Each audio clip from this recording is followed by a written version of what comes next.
жетимдин желкеси кыйык деген бул жетим калган балдарды көбүнчө назик болушат дегени. Жана башка адамдар ага аяр мамиле кылыш керек өзүнчө. Анткени бул балдар ата эненин мээримин көргөн жок, ата эне бар деген маани кандай десем, билишпейт да эми кандай экенин бул.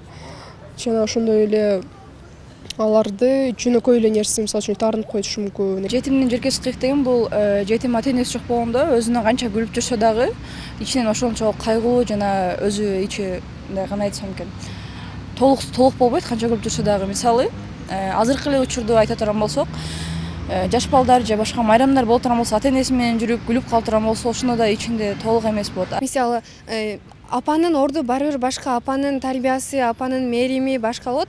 Азыр ошо ата энеси жок балдар мындай мээримге зар болуп ушинтип өсүп калышат да. Өскөндө дагы мындай кылмыш иш бирдеке болсо, ошолор көбүнчө барып ушундай болот. Жетимдин желкеси кыйык деп атат да.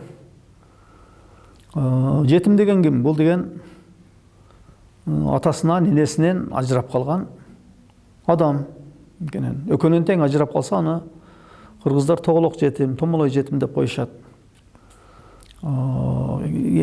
Ата энесинин кимисине өтүп кеткенине жараша дагы карашат. Мисалы, атасы бар туруп энеси өтүп кеткен болсо, аталуу жетим, арсыз жетим деп коет. Жок, тескерисинче атасы өтүп кетип, энеси тирүү болсо, энелүү жетим, эрке жетим деп коет.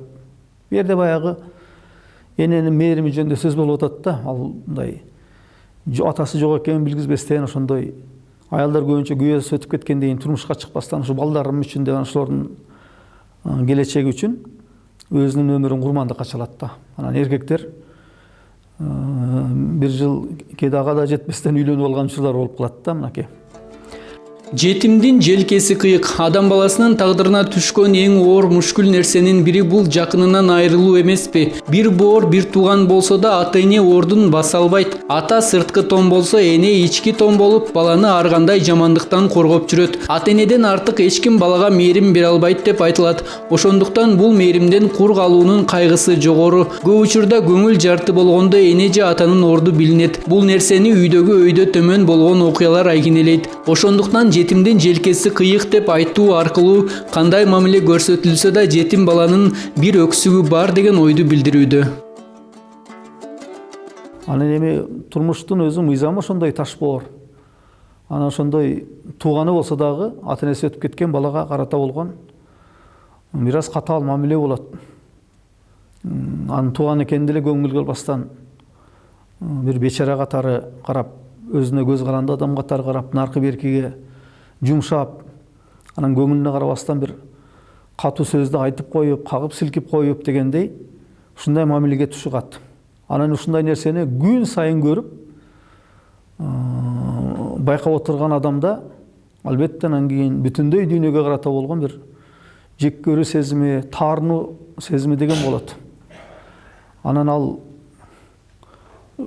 ошого каршы мындай өзүнүн эмесин билгизип, мамилесин билгизип, орой мамилеси менен бир жака жумшаса аны тил албай коюп дегендей өзүнүн мамилесин билгизгендиктен, анан аны муну бир тубаса эмес, жетимдин желкеси кыйык деп атат да. Аны мындай бир тубаса эле өзү бир кежир неме катары карап атат. Жок, ал андай эмес, бирок аны ошо турмуш ошондой эмеге жеткизип койгон деген. Мындай чатында таза адамдын психологиялык абалына карата мындай таамай чагылдырган макал десек болот.